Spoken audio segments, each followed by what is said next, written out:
I'm Dr. Cheryl White from the Department of History and Social Sciences, and of course I'm the Academic Initiatives Coordinator here at the museum.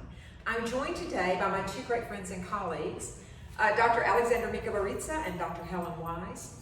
And as you know, many of you know, we have a really incredible collection here at the museum, including an interesting display of Victorian-era toys.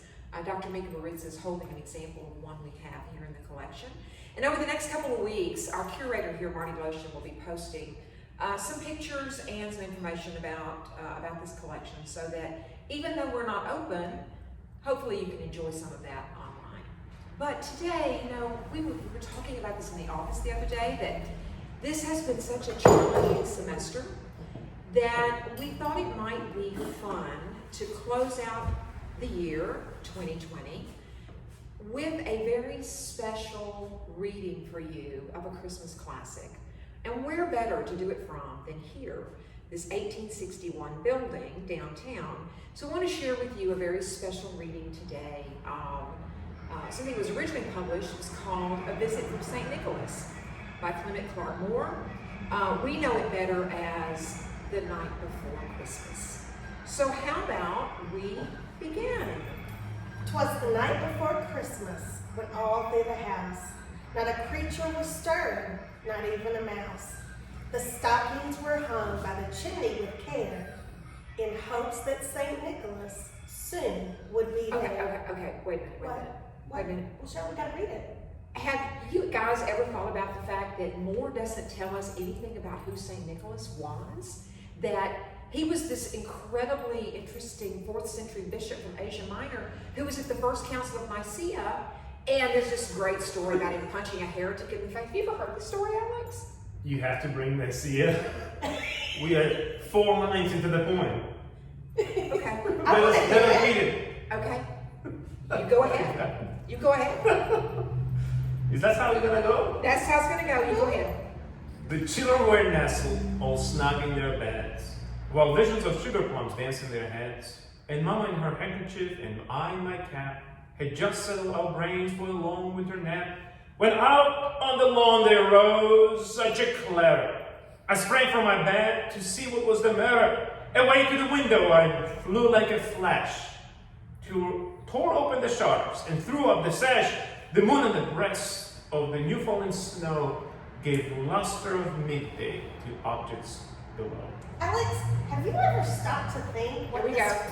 Well, I mean, I can't read this and not think about it from a sociological perspective, and especially when we think about it from what the United States looked like in 1820. When I was growing up, I always envisioned the father and the mother, and I always envisioned the children as being 2 girls because that was my family. But if we think about what the census tells us about the United States in 1820, interestingly enough, do you know that the U.S. only had 10 million inhabitants at that time? Wow. Compare that to the state of Louisiana right now with 4 million.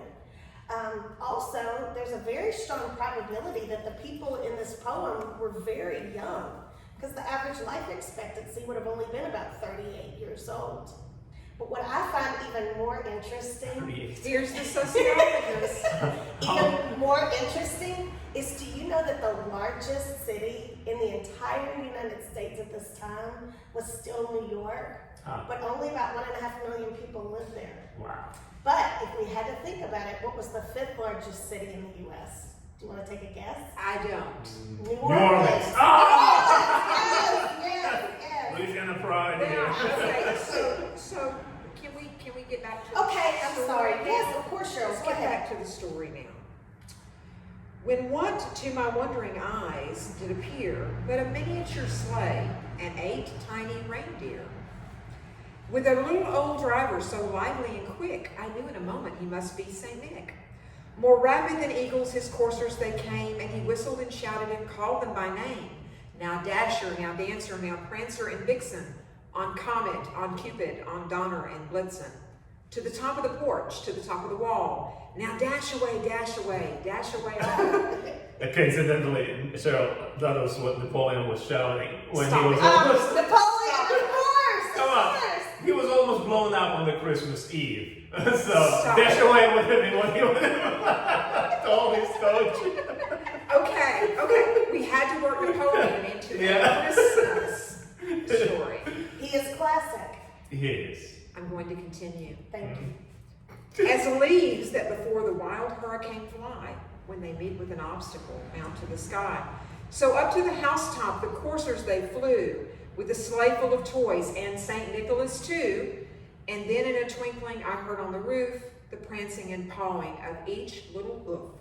As I drew in my head and was turning around, down the chimney St. Nicholas came with a bound. Gosh, when we think about chimneys, There you go. There you go. I can't help it. When we think about chimneys today, they're such a class commentary because they really serve no purpose in the homes.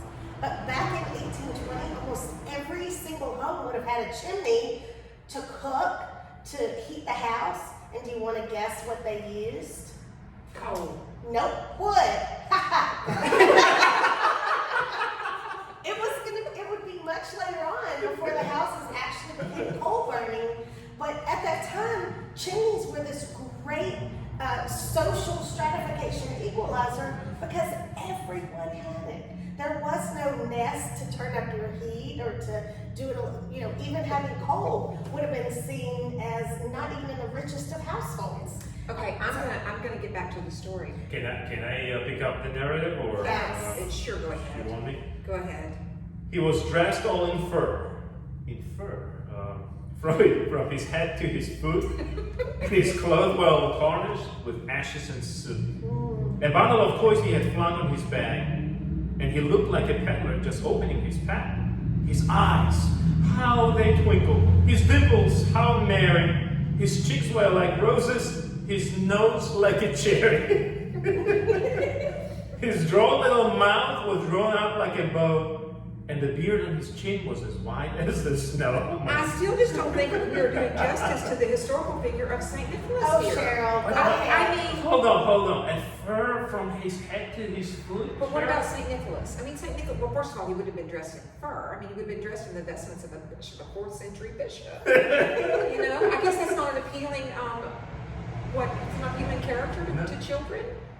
I don't know. No. What was he? Tell me about him. He was a 4th century bishop from Asia Minor who was present at the First Council of Nicaea, we think, and probably actually got into an altercation with the great heretic, Arius of Alexandria. Oh, Punched him in the face. So his nose would not have been Yeah. like a chair. It would have been from the fighting. The Aries would have had It would have been nose from, like a cherry. from the fighting. Cheryl, I'm gonna leave it alone. okay, well, let me pick it up here. The stump of his pipe he held tight in his teeth, and the smoke, it encircled his head like a wreath. He had a broad face and a round little belly that shook when he laughed like a bowl full of jelly. Actually, obesity really wasn't a problem. Oh, I'm sorry. He was chubby and plump, a right jolly old elf, and I laughed when I saw him in spite of myself.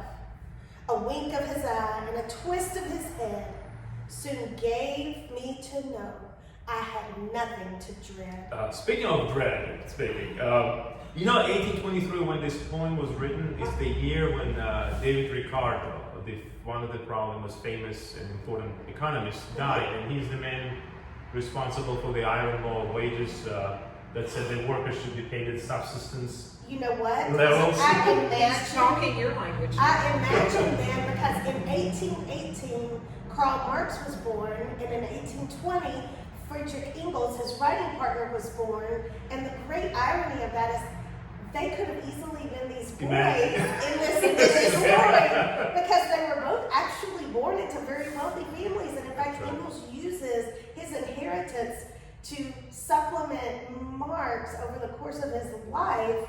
But Marx never really had a job except writing for the New York Times. He had a nice gig. Yeah, I mean, really. Yeah. All right, well, we're going to move on with Okay. the poem.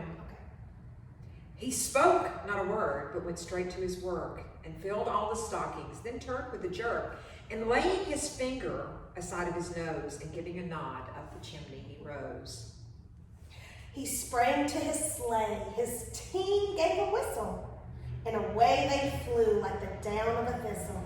But I heard him explain, ere he drove out of sight, Happy Christmas to all, and to all a good night. From all of us at LSUS, Merry Christmas. Happy Hanukkah. Happy Festivus! Thank you, guys. Thank you.